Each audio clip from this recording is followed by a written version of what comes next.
Hi there, this is a short message from your host. Did you know that you can make one-off donations to support the podcast? I know I keep banging on about Patreon, but there are other options to help support my work, including one-off donations.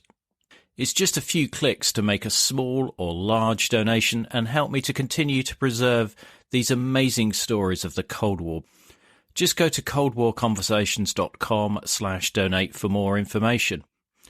I'd also like to send season's greetings to all of my listeners and wish you a great 2022. Thanks so much for your support and encouragement. Now, back to our episode. Somebody in the control room messed with the wrong valves, and instead of surfacing bow first, we come out arse end first, and the prop got chewed up. But we only missed the bottom of the lock, allegedly, by 25 foot. So we was quite close to getting killed. This is Cold War Conversations. Thanks to Patreon supporter Jim Black for providing our intro today. If you're new here, you've come to the right place to listen to first-hand Cold War history accounts. Do make sure you follow us in your podcast app so that you don't miss out on future episodes. John Andrews joined the Royal Navy in 1981 and went on to serve aboard HMS Repulse, one of the UK's Polaris nuclear missile submarines from 1982. His role was Missile Compartment Patrol, which included the security of the nuclear missile compartment as well as assisting in the maintenance of the missile tubes and the nuclear missiles themselves. John shares details of life aboard the ship, including missile launch tests, the use of alcohol, practical jokes, and escape procedures from a submerged submarine, and many more. Now, this podcast relies on listener support to enable me to continue to capture these incredible stories and make them available to you for free. I'd really appreciate it if you could support my work and help to preserve Cold War history via one-off or monthly donations. If you'd like to learn more, just go to coldwarconversations.com/donate. You can also join our Facebook discussion group where the Cold War conversation continues between episodes.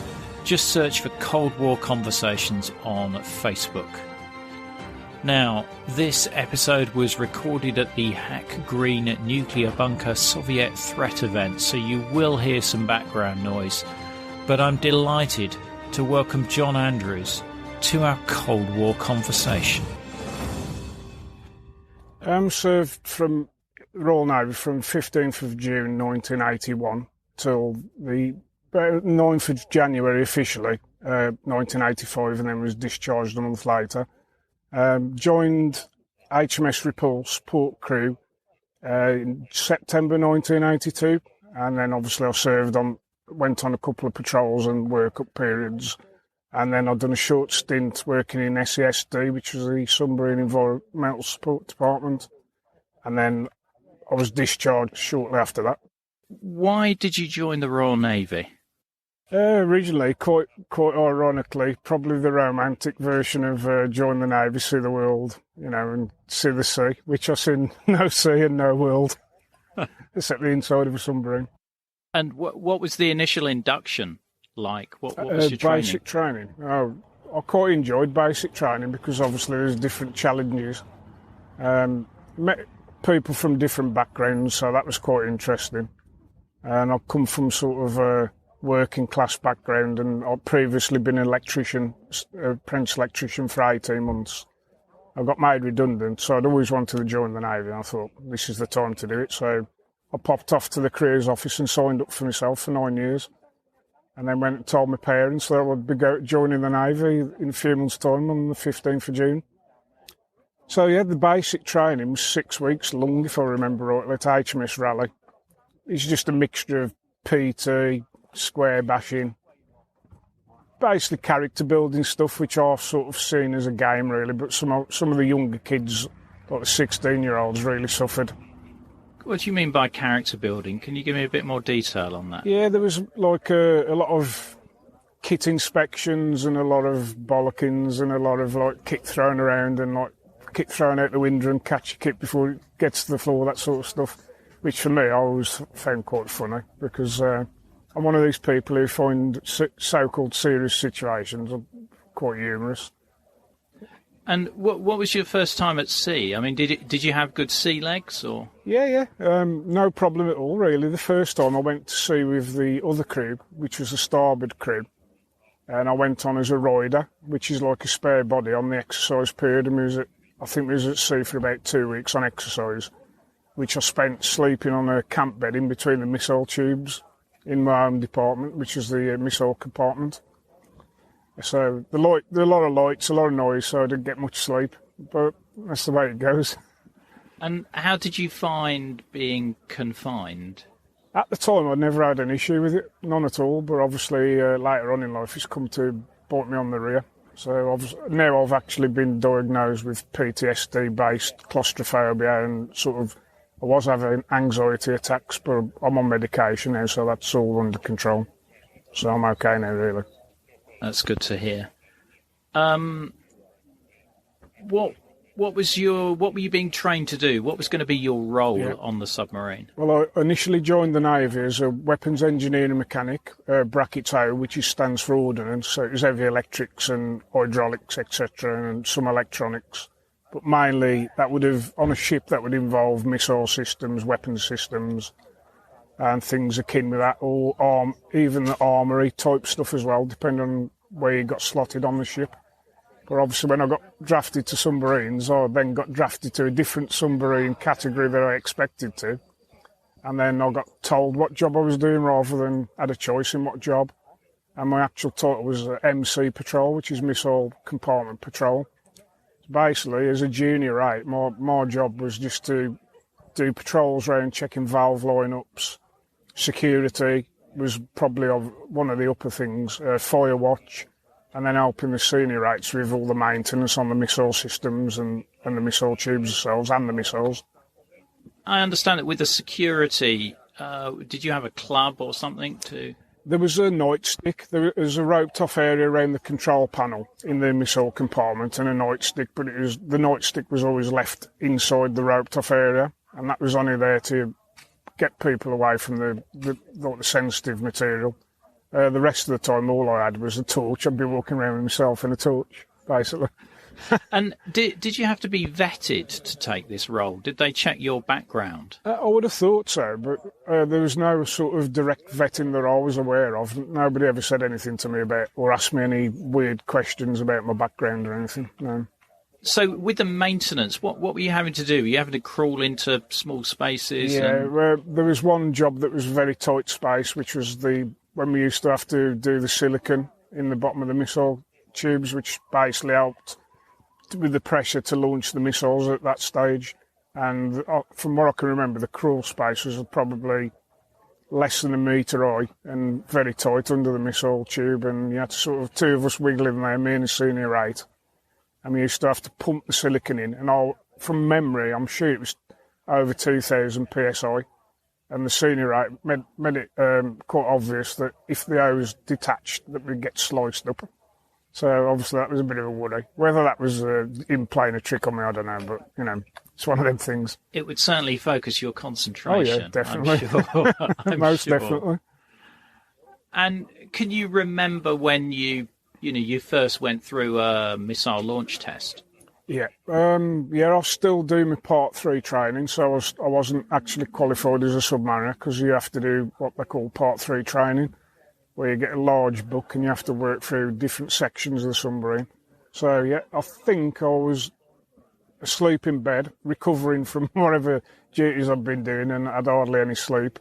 And then there was an alert for a WSRT, which was the missile warning.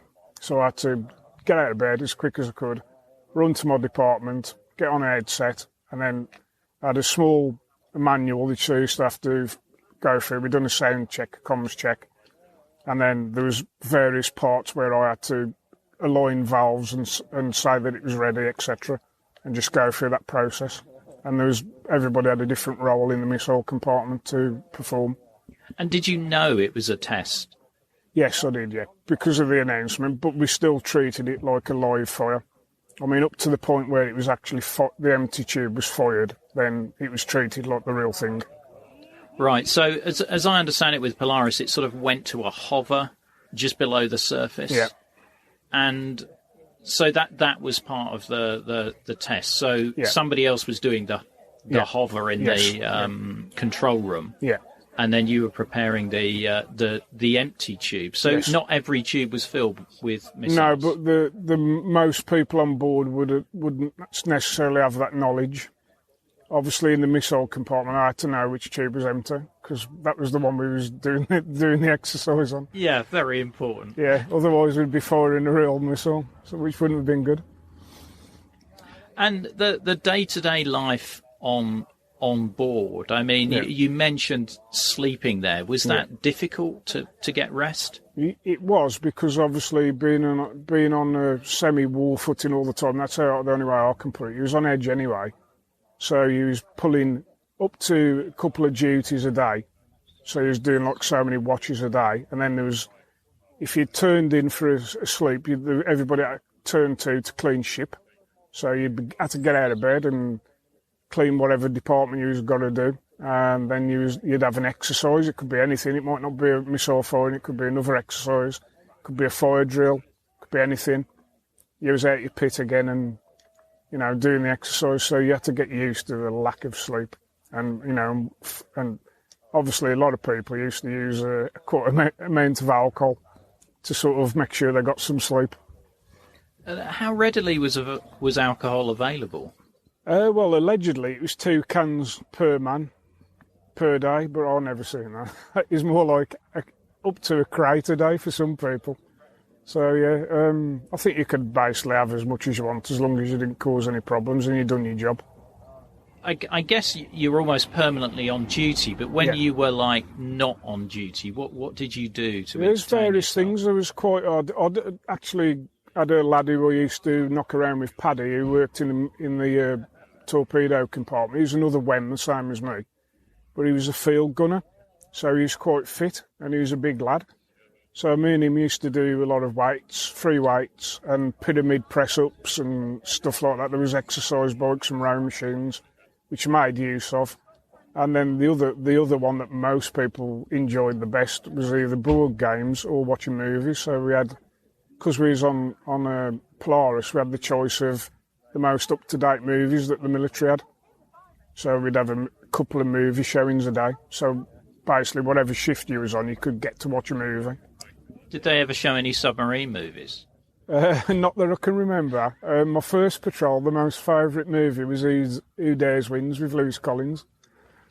And that was like, everybody loved that and we kept having it on. So no, I can imagine, it's a pretty gung-ho movie, that one. It prompted some kidnapping of officers, teddy bears and toys and stuff out the wardroom with makeshift SAS pillowcase sort of balaclavas. So there was fun on the boat as well. Yeah, definitely. What sort of what other practical jokes did you get up to? The other one was, there was a guy who worked. He was a petty officer who worked up in the control room, and he was bald, and he had a beard, and everybody used to call him Furry Egg.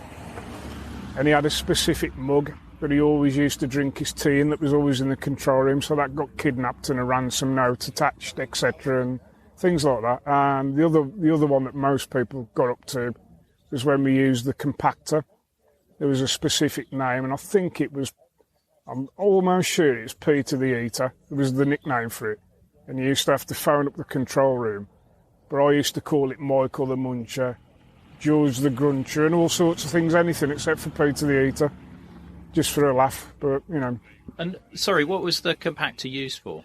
It was for compacting all the gas. Basically, all the food waste used to get compacted into aluminium tubes that you used to have to make out and fired overboard to get rid of the rubbish, obviously the food waste.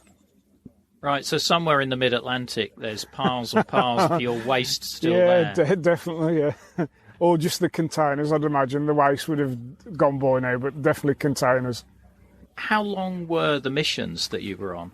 Yeah, they varied, but the average could be from 8 weeks to 12 weeks. I mean, more personal patrols. I think I've done an 8 and a 10, I think, or an 8 and a 12. I can't really remember now because it's been a long time ago. But there was always a 2-week work-up period prior to that, and then we'd come back in and then store ship and then put the missiles on board and all the ordnance, etc., and then we'd go on patrol proper. But that was like to sort out any niggles and make sure the crew was basically tested by onboard examiners to make sure he was ready to do the patrol and that everybody was doing what they're supposed to be doing. And being in the missile compartment, how aware of you were what was going on in other areas of the ship? So if they picked up a contact nearby and were manoeuvring away from that, would you have been aware of that? Wouldn't know nothing about it at all. The only thing you was aware of, you had a generalisation of the submarine in each department, because during your Part 3 training, you had to tick off and learn each department. And there was a thing called an EBS system, which is an air breathing system, where you had to plug a mask in. So if we had a fire, there was an EBS run that you had to plug in. So you had to know where all the masks was on board the submarine, where the EBS route was, and you got tested. And part of the test was, in your own department, you was given a blacked out mask, and you had to work your way around the department, going from one EBS unit to the other. That was part of the training. So yeah, it's different.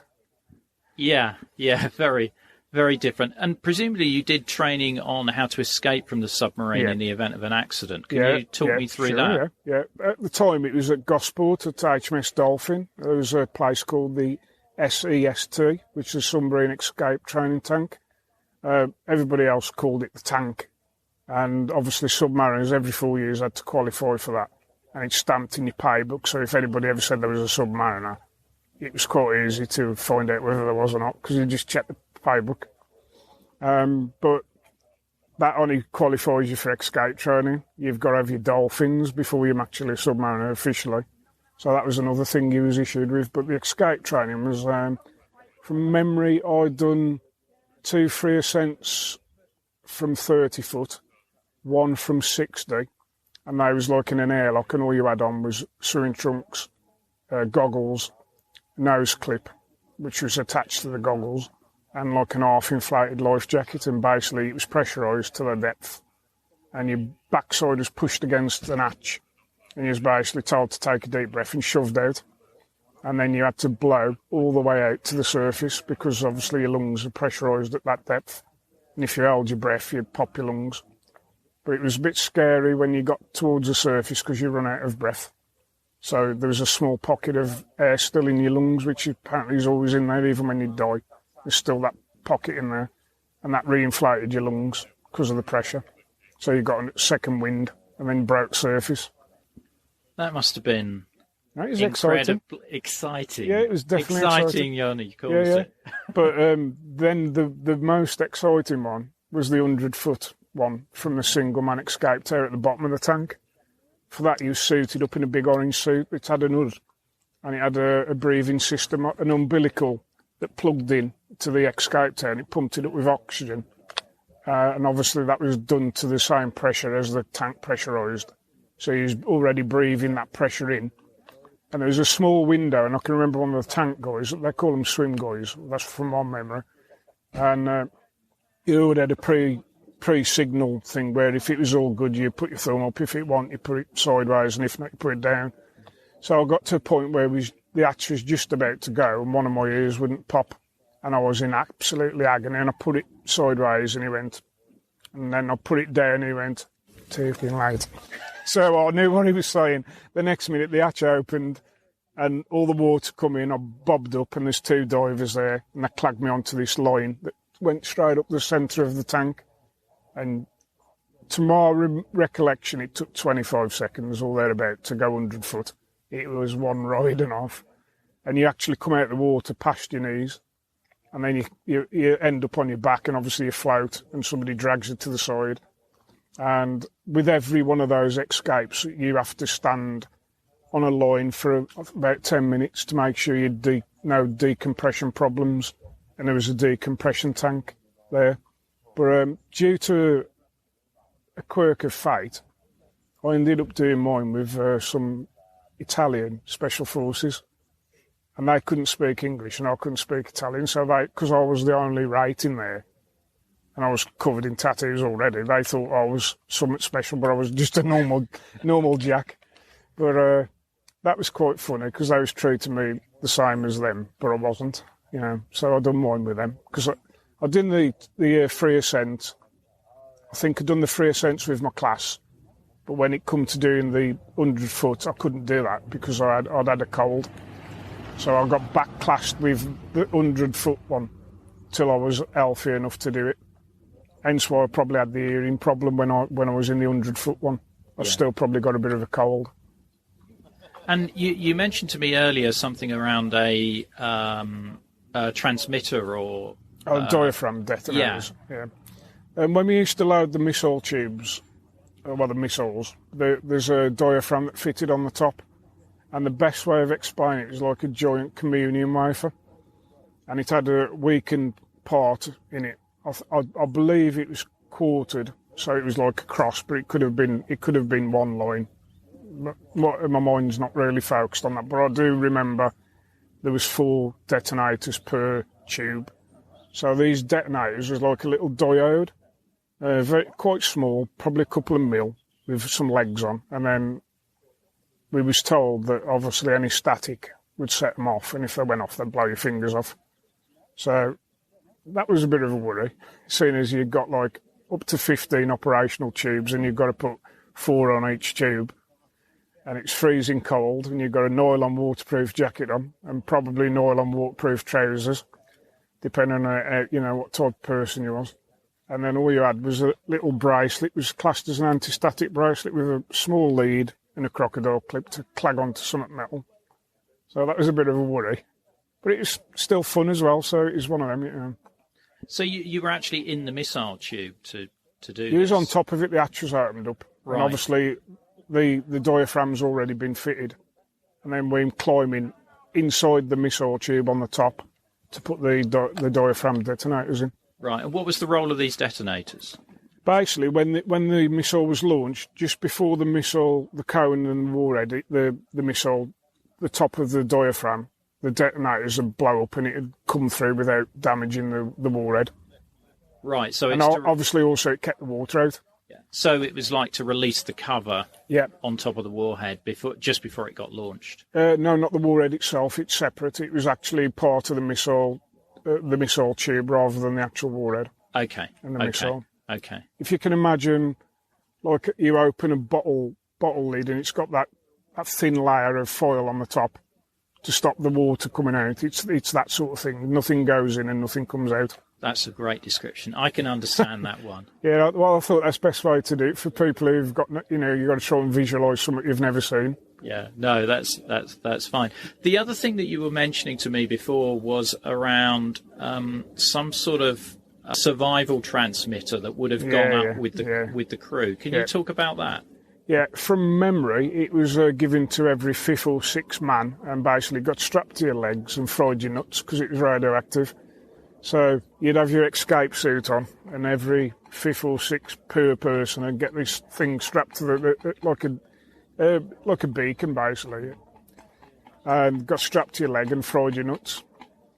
Also, you had to wear a nice nappy before you put the suit on, because obviously if you defecated or weed yourself and you was in cold water, you'd have that in it'd be settling in the small of your back and you'd be paralysed, which, it does sound the best, but obviously they've thought things through. In a big orange suit. And then apparently when you hit the surface, you all tie yourselves to each other and you're floating around with these beacons attached to you, frying your nuts till you get rescued. Oh, you're giving me some great descriptions here, Johnny. Absolutely brilliant descriptions. How did they monitor your exposure to radiation? The only time you had it monitored was if you actually was going in and out of a reactor compartment, which most people never did. The only time I ever done that was not while I was serving on board the submarine, but when I was working for SASD, which was the Submarine Environmental Support Department. And what we used to deal with was contaminated items on board the subs, or going into the reactor compartments and doing cleanups and relagging. And also, if there was an incident on base, we was the ones who had to react to the incidents on base and decontaminate things and areas. So that was quite interesting as well, because I learnt quite a bit about radiation, and obviously I was exposed to a bit more than I expected to be. But, you know, it's one of those things. I've fathered 3 kids all right, they're no defects. And I've got 2 grandkids that are fine, so I presume the radiation had no effect. Yeah. What would you say was your sort of hairiest situation that you got involved in? Well, there's probably the 2 that I'd want to talk about. There's one that I don't want to talk about. Hairiest in safety-wise, it was we had an incident where we was on exercise, and somebody in the control room messed with the wrong valves, and instead of surfacing bow first, we come out arse end first, and the prop got chewed up. But we only missed the bottom of the lock, allegedly, by 25 foot. So we was quite close to getting killed. But at the time, I was in the missile compartment, hanging off a missile tube, like in a cartoon, with my legs parallel to the deck, and things was rolling around, and I just found it really funny. But, you know, that's the way I am. I'm wired in them circumstances, rather than scream or shout or laugh. Well, I guess that's a good psychological position to be in on a submarine, because there's somebody panicking on a submarine. Yeah, not good. I have seen that. I've seen somebody trying to open an hatch, and they got it with hammers and tools till they released what they was trying to do, and that was in my department as well. And then they was dragged off down to the medical to get injected and calm down.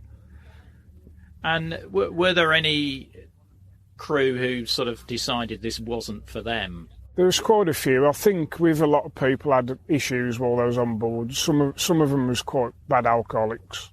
Some people was quite angry and depressive. Other people was like just annoying, because obviously, if you can imagine, not everybody on board the submarine is going to be a cup of tea, even in the junior rates, and you've got to live with these people for 10, 12 weeks. You might not have to work with them, but you've got to live with them. And a lot of things come out by the time you're at the end of your patrol. And the one thing that was like light relief, which you probably don't know about this, because this is probably, I've never told you about this. We love an exclusive, John. This is definitely an exclusive. There was a magazine called the Sunday Slag, which used to get produced and Xeroxed in my department, so I did get to see a lot of it. Basically what it was people would go around with notebooks, and they'd listen to people's conversations, and then they'd get written down. And the next thing you know, what you thought was a private conversation was now everybody's entertainment with embellishments. And it was in the Sunday Slag every Sunday. So we all used to look forward to reading that, because we wanted to see who was going to get beasted and slagged off in that. But that was quite funny. And did that include officers as well? Everybody. Everybody was fair game. Everybody. In fact, you know, there was a lot of things about junior rates, but the senior rates and officers, there was no escape. And how were the officers in terms of how they, you know, worked with you and treated you? From memory, I mean, I never had any problem with any officers whatsoever. I think if I had any problems, that was with senior rates, not with the officers. The officers were very professional, always polite. And I can't even remember any officers actually using bad language, which, looking back, in them circumstances, that takes some sort of control, and you've got to be a different sort of person, you know, to be able to do that. Because most of the language was disgusting, you know, even by my standards. And I've heard some things, but some of them was really sad. But I think that's the way coping mechanism for some people, you know, especially working class people. But it is what it is. I've got no complaints about any of the officers. In fact, the skipper on board my submarine, he was a really nice guy, and he was quite easy to talk to. It was him who I approached before I left the submarine to get off the submarine. And then he got me the job at SESD, which is the Submarine Environmental Support Department. And I'd had a few incidents on board the submarine, which I ain't going to get into, but I got blamed for a couple of things, which was nothing to do with me. But I was the one who everybody thought had done it, so that was not the best. When I was only young myself, I was only like 21, but then not really, I would say immature as well, because obviously 21's nothing, is it? It's immature age. I've got kids older than that now, and I still think I'm kids. So, says it all, really. Were you able to communicate with home while you were on? No, but there was a one-way communication where you used to get these things called familygrams, and they'd fill them in, and you'd get like a little thin ticker tape message that, to memory, was, I think it was 38 words, and 2 of those was your name and your rank.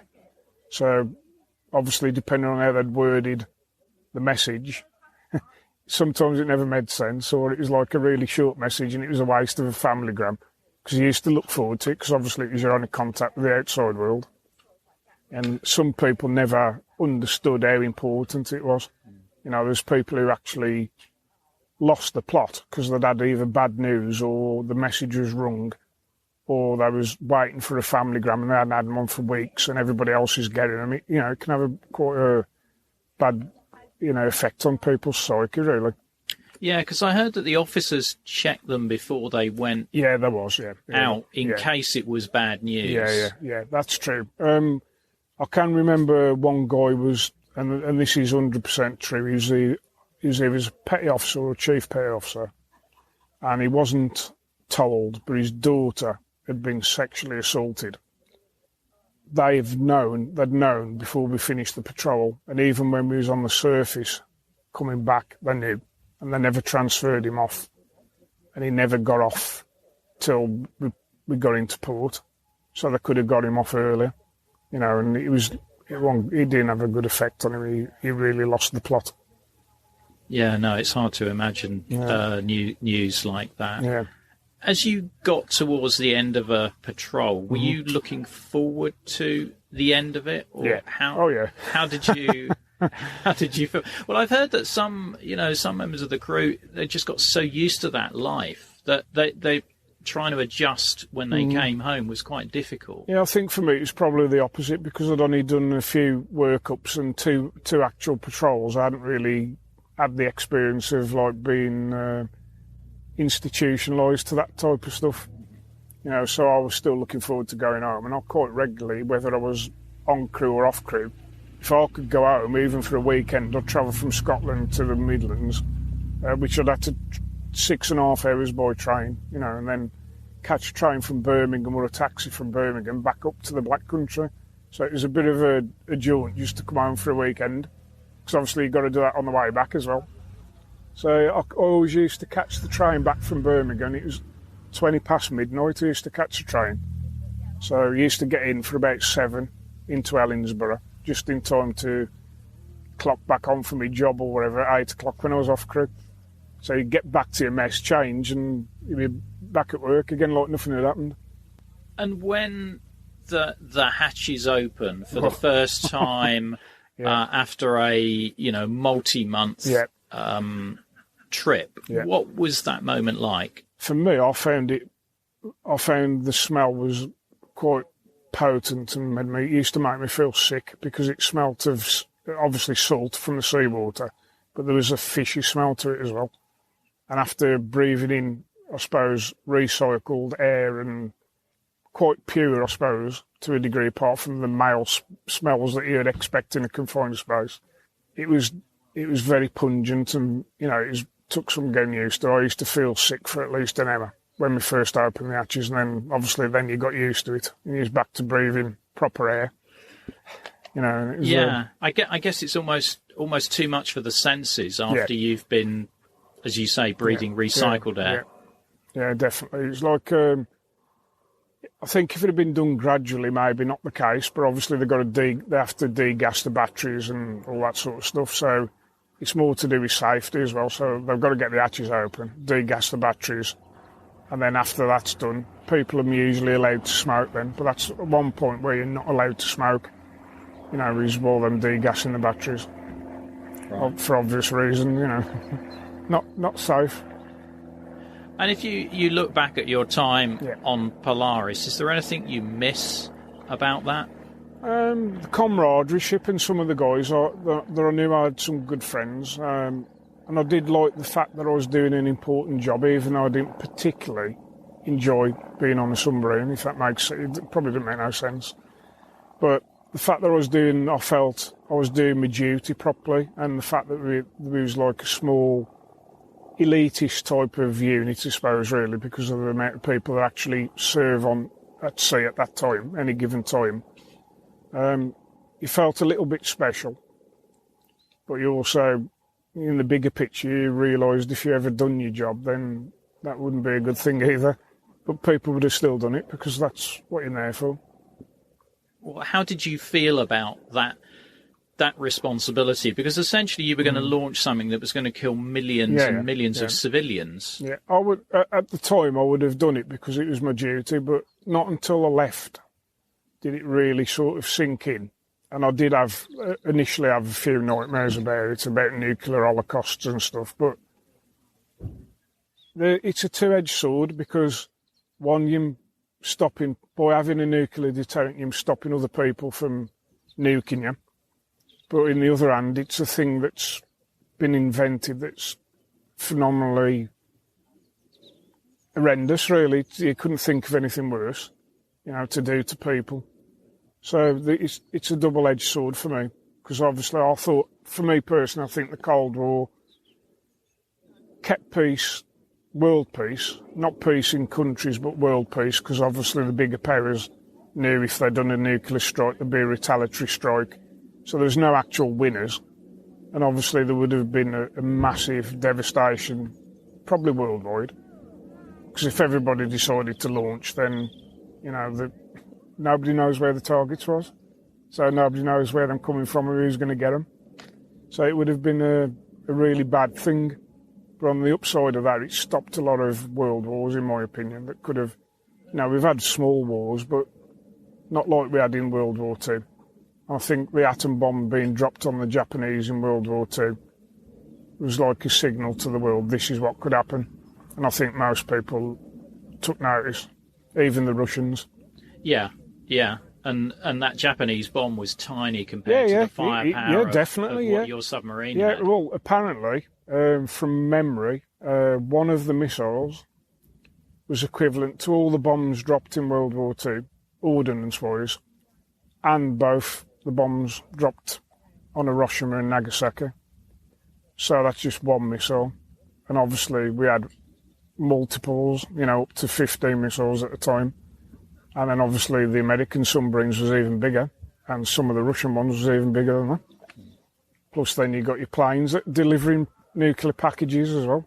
So it was worrying, but also the upside of that as well is it was also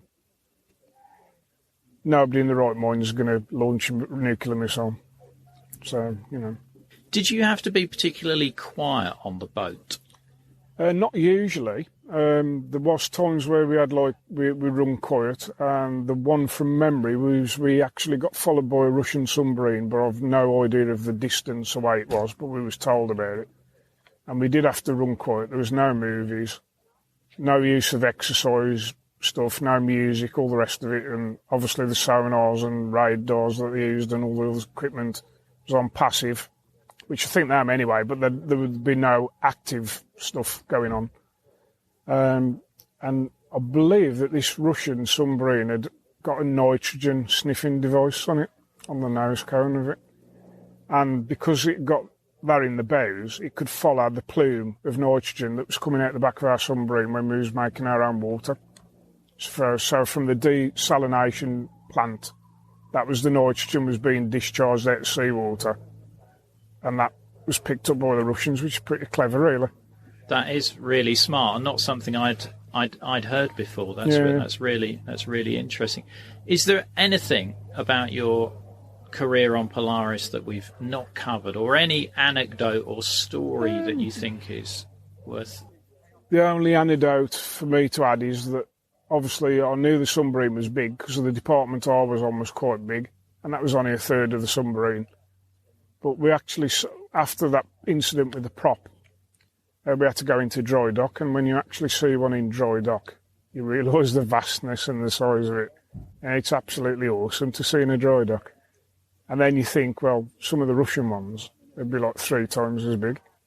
And even the American ones was bigger than ours. So you think there's some big beasts in the sea. There really is. big. I mean, have you seen the photo? I think it's the Typhoon class, Yes. the Soviet one, and that is huge. And it had like a plunge pool in there for the crew as well. Yeah. I can imagine. Yeah, there would be. Obviously, the bigger the submarine, the more things that can fit into it. And obviously, if the crew's going to be at sea for a long, long period of time, you've got to have something for them to. Because American crews run dry, so they have no alcohol. But I think they've got a drug problem, from what I can remember. I'd imagine the Russians would drink. I would imagine it'd be mainly vodka. And obviously that's part of Russian culture, plunge pools and all that stuff. So, yeah, I think it's like a cultural thing, which is probably good. What were the washing facilities like on Polaris? Could you shower whenever you wanted? Or was there... Yeah, I was allowed to shower whenever I wanted. Obviously, you might have to wait sometimes if somebody was in there. From recollection, there was 3 showers. Obviously, there was open showers. And there was 3 or 4 traps, which was... There's a story about them. Quite often, they'd the pressure would build back up and you'd have like a backfiring up the toilets. You could, if you went in the toilet, you could hear the people inside panicking, trying to open the doors because those concertina doors and stainless steel loos. And I've seen a few people come out covered in facial matter and paper and stuff when they've gone over them.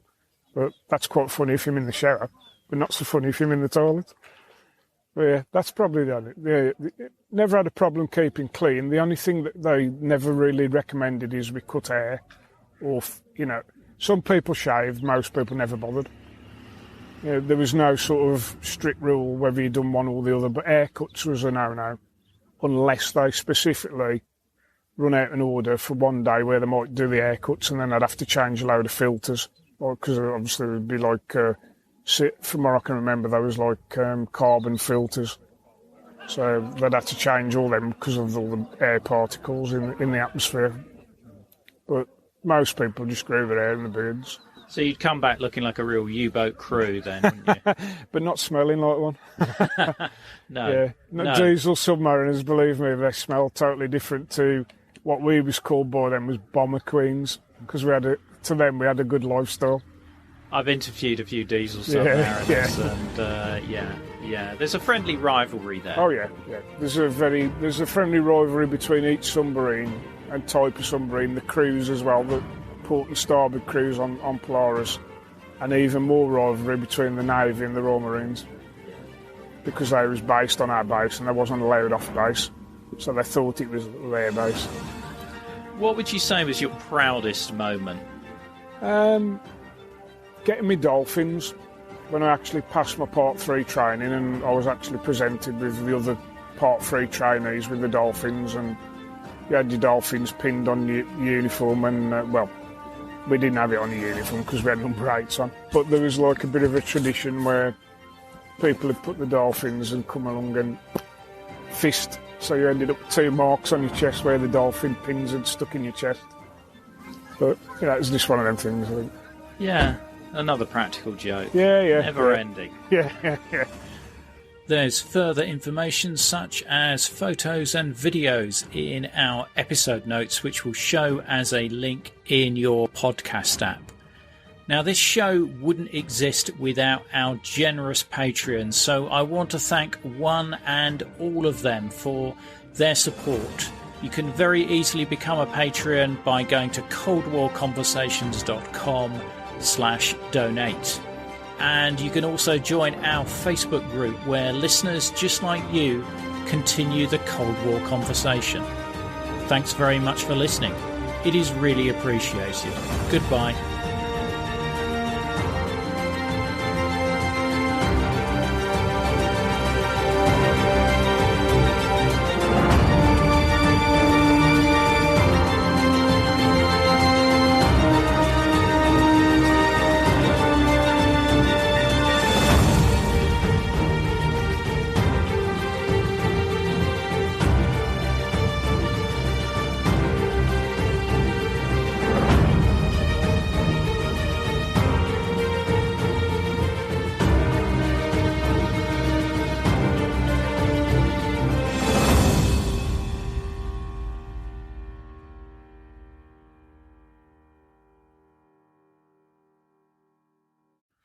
Thanks for listening right through to the end. I really appreciate it. And maybe check out our store and see if you can find the ideal gift for the Cold War enthusiast in your life.